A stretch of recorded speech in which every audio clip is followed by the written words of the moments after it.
Welcome back.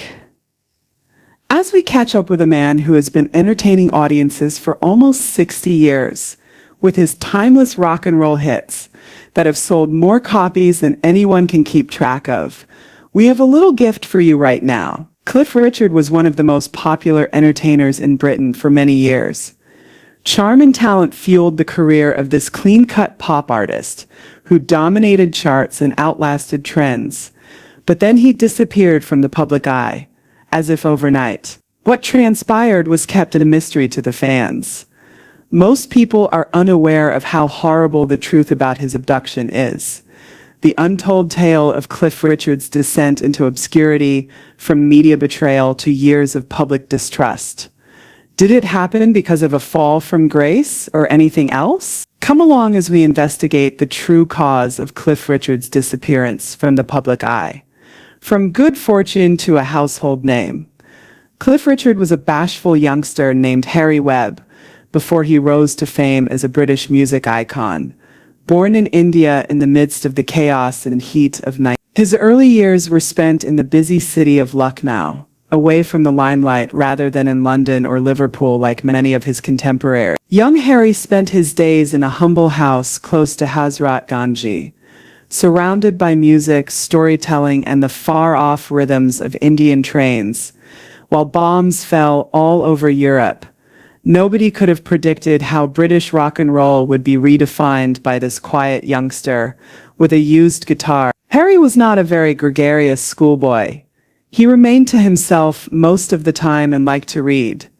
He began his first job as a filing clerk after performing well enough in school to pass English literature.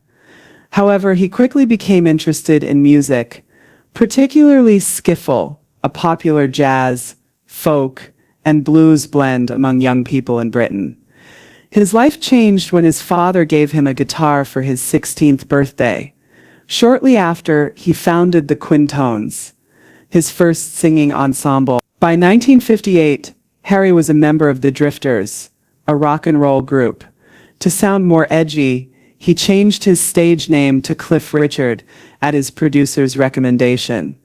Many were taken aback by the unusual sound and attitude of his first single, Move It, which was penned by bandmate Ian Samuel. Many people consider the song to be Britain's first real rock and roll smash, and it peaked at number 2 on the UK charts. Elvis Presley served as the inspiration for Richard's early persona. He wore leather jackets, slicked his hair back, and had a somber look, yet his music started to change. Living Doll, his 5th song, signaled a change to a softer sound. His first #1 hit was this one. The band changed their name to The Shadows because of legal troubles with the American Drifter. The new lineup, which included Bruce Welch, Tony Mee, Jet Harris, and Hank Marvin, soon rose to prominence as one of the most popular supporting bands in British music history. Cliff Richard was more than a pop sensation. In the late 1950s and early 1960s, he rose to fame as a cultural figure. A Voice in the Wilderness, I Love You, and Travel in Light were among the #1 singles he released.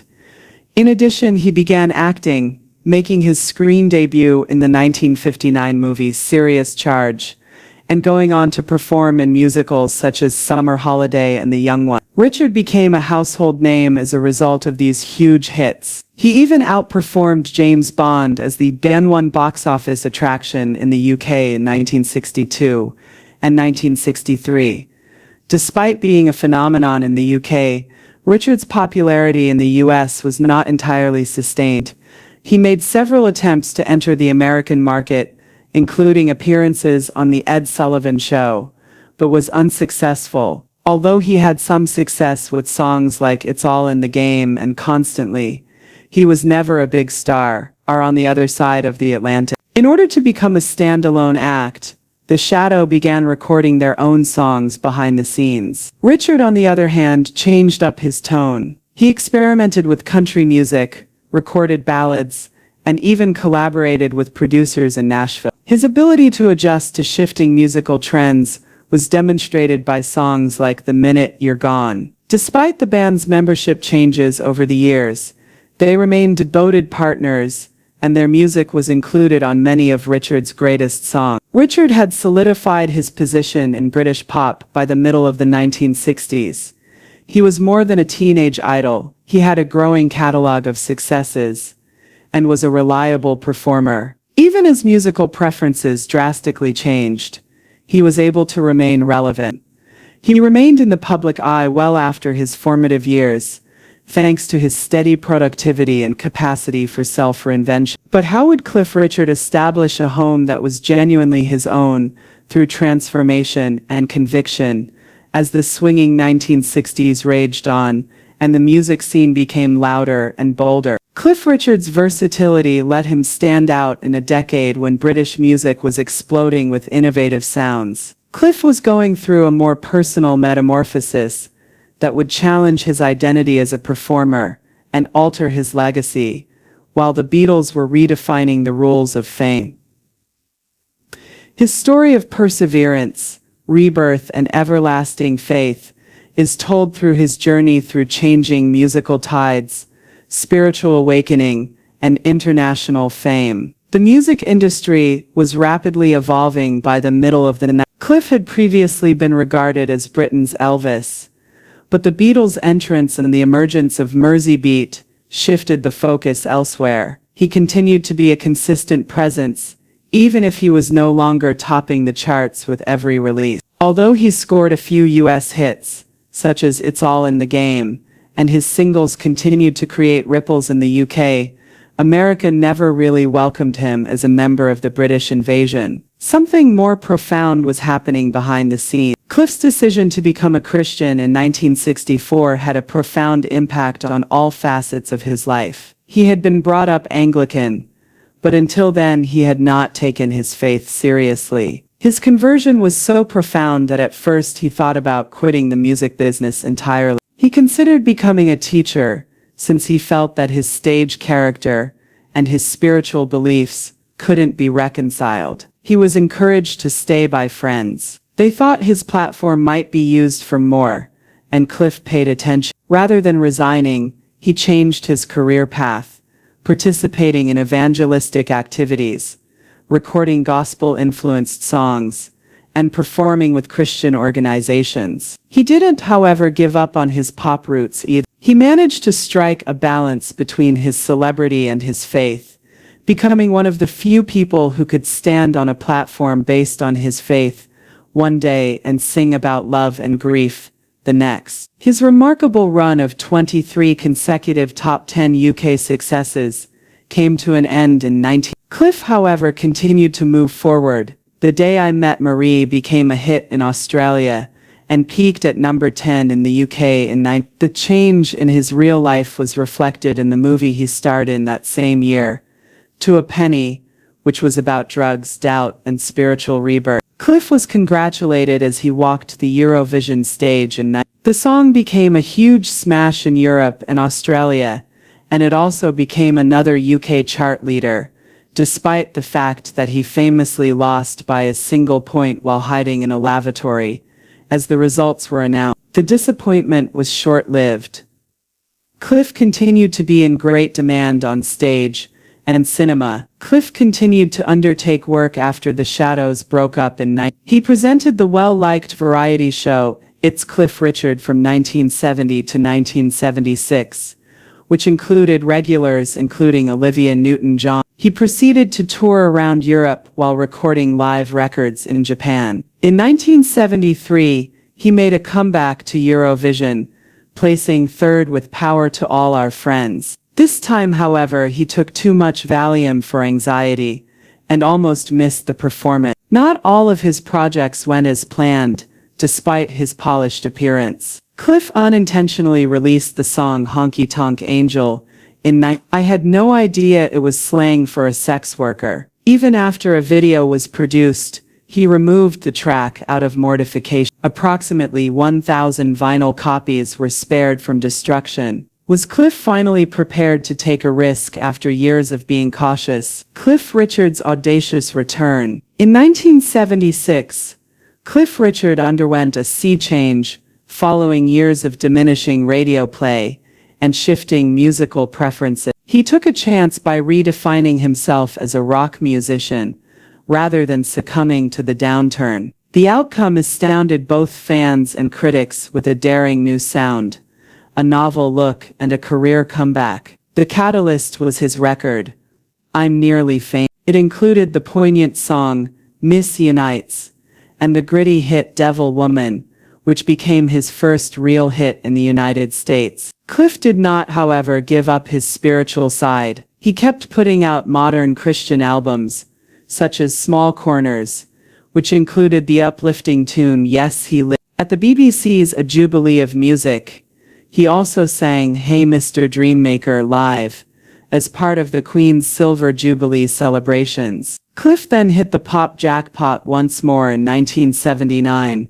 with the publication of We Don't Talk Anymore, which he co-wrote with lyricist Alan Tarney and Bruce Welch. Cliff became the only musician to chart in the Hot 100 for 4 decades, when the song shot to #1 in the UK and #7 in the US, featured on Rock and Roll Juvenile, which in the US was renamed We Don't Talk Anymore. It sold close to 5 million copies worldwide, and became his best-selling single. He also performed at the Royal Albert Hall that year alongside Kate Bush and the London Symphony Orchestra. Even into the 1980s, the momentum persisted. While his duet with Olivia Newton-John unexpectedly peaked at #20, Carrie and Dream Man broke into the top 40 in the US. Dreaming peaked at #8 in the UK, while Carrie reached #4. Carrie was hailed by all musicians as an enthrallingly atmospheric song. In the meantime, Cliff formally changed his legal name in 1980 and received an OBB in recognition of his charitable and musical contributions. He put out a series of albums between 1980 and 1983, all of which had singles that were successful on the chart. Wired for Sound performed well in Australia and broke into the top 5 in the UK. Daddy's Home peaked at #2. Cliff continued to change. He collaborated with the actors of The Young Ones to re-record Living Doll for comedic relief in 1986, and it became a #1 song with a charity band. He also released a number of singles that year, starred in the sci-fi musical Time, and survived a serious vehicle accident that left him frightened but still performing that night. His comeback continued with the singles Some People, My Pretty One, and Always Guaranteed, which all made it to the UK top 10. Cliff's song Mistletoe and Wine peaked at #1 on the Christmas charts with 750,000 copies sold.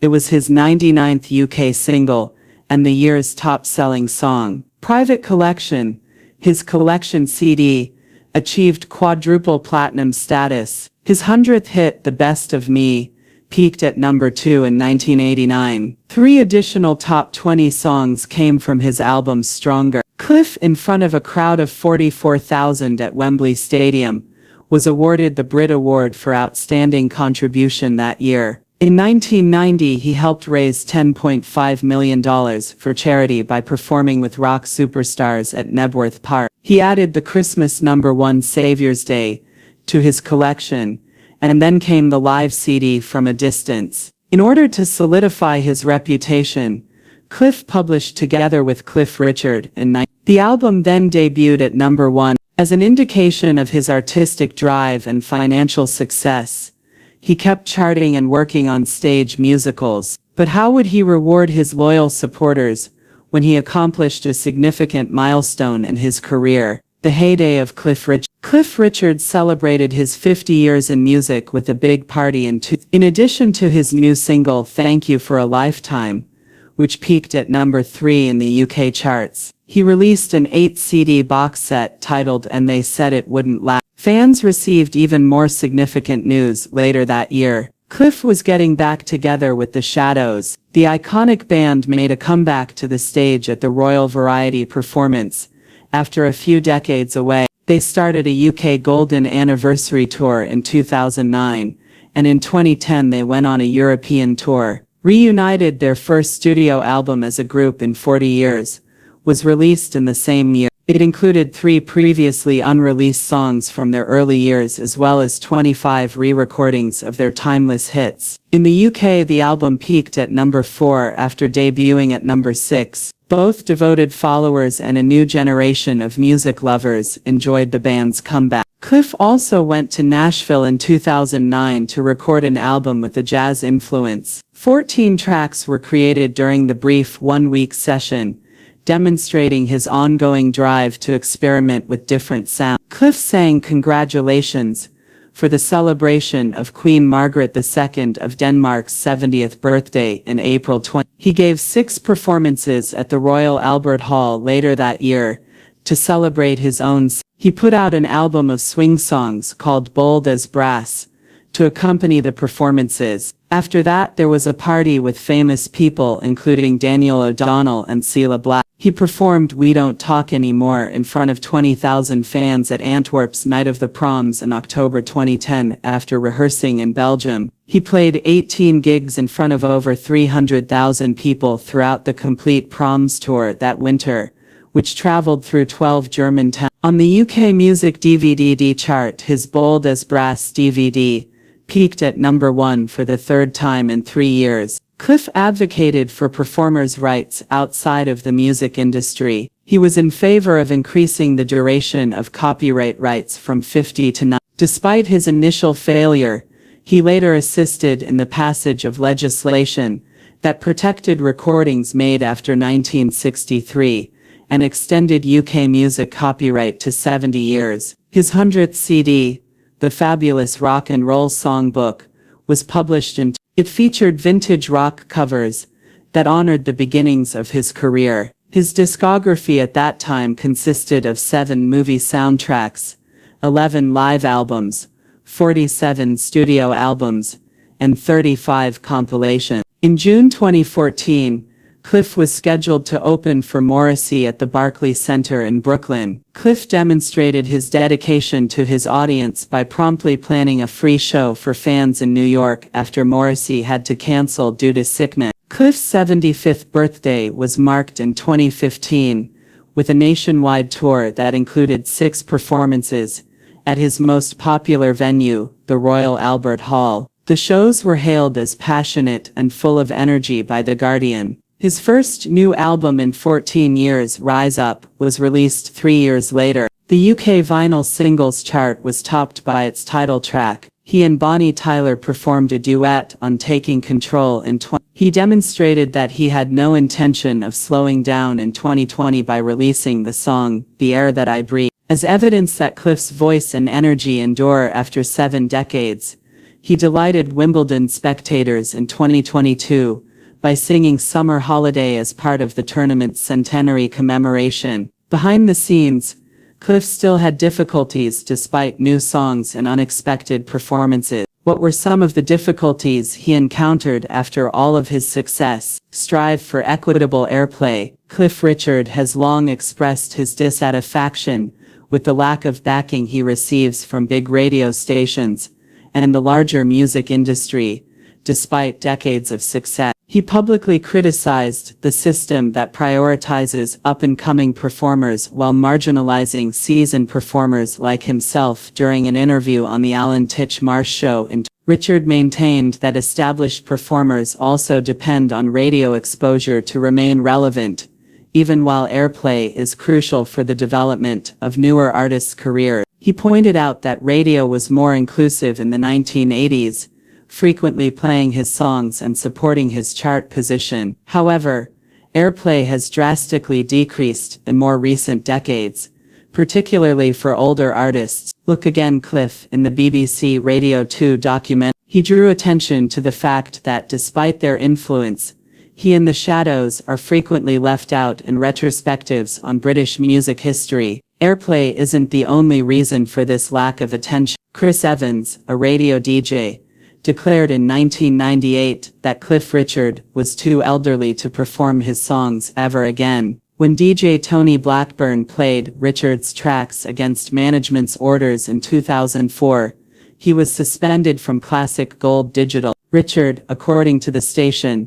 didn't align with their brand values. Blackburn played more of Cliff's song for 400,000 listeners, while reading their internal email live on air in protest. When Absolute Radio 60s refused to add Richard to their playlist in 2011, it made news. His tunes, according to the station's staff, didn't fit the hip sound they were curating. DJ Pete Mitchell implied Cliff wasn't relevant when he said classic 1960s artists like the Beatles and The Who were still relevant. Richard retaliated, accusing them of lying to the public and themselves, and labeling the choice dishonest. Outside of the media, Richard has voiced his opposition to the music industry's exaltation of harmful conduct, but unlike many of his contemporaries, he never took medicine outrageous parties or controversies. "I have never wanted to trash a hotel room," he claimed, adding that he was one of the most radical figures in British rock because he didn't follow the herd and avoided drugs and promiscuity. In a field that feeds on controversy,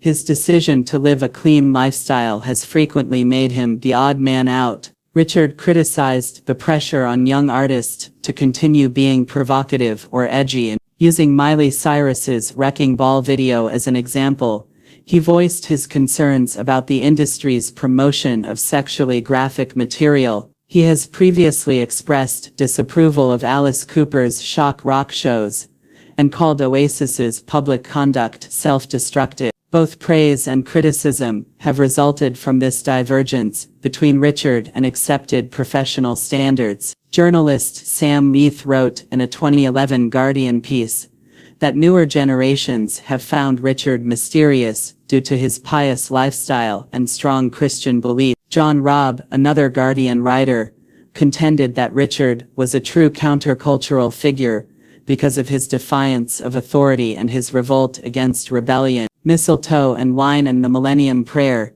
two of Richard's greatest hits, may have contributed to the industry's disassociation, according to Richard himself. Their success, combined with their openly Christian themes, drew criticism and might have further distanced him from radio decision-makers. In 2013, he stated that airplay is essential. However, the industry is experiencing ageism. "I don't think a new song I record today will have a fair chance. However, a lot of people in the industry still support him." Sting referred to Cliff Richard as one of Britain's best vocalists, both technically and emotionally, while music journalist Tony Parsons reportedly remarked, "If you don't like at least some Cliff Richard, then you don't like pop music." Cliff Richard continues to be one of the most enduring figures in British music in spite of the challenges. Though not always played, they are respected. However, a more dangerous situation was developing behind the scenes, something that would quickly force him out of the public eye. What caused Cliff Richard to withdraw from the spotlight?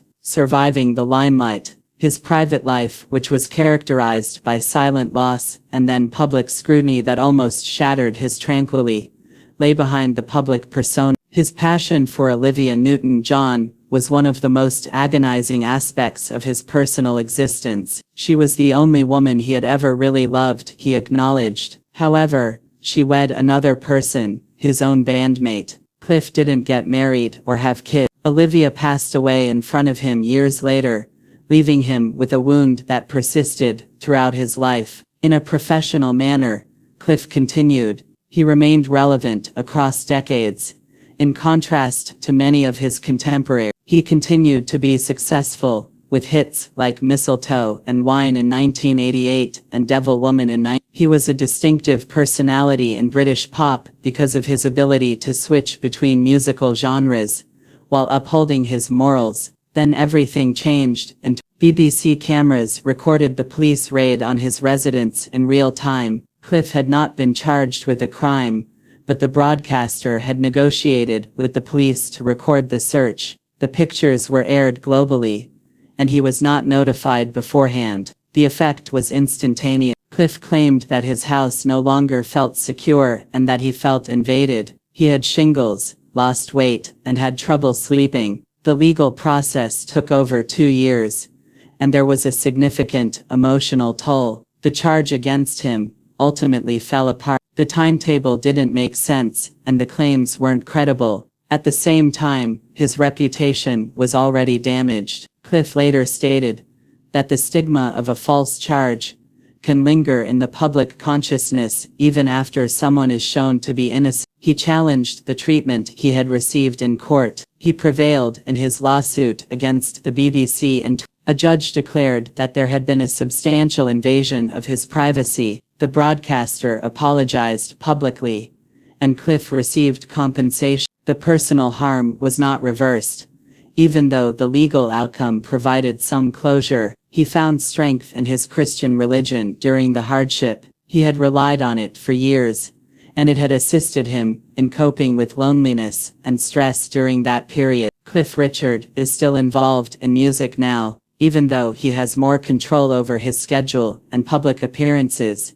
He still performs and records. His chart success is no longer all that people remember him for. He is also known for defending his rights and opposing the media's treatment of public individuals. How has Cliff Richard persevered for so long in spite of everything that has happened to him? Please let us know what you think in the comments area. For more, don't forget to subscribe, like and share. Click the following video that appears on your screen as well. You'll like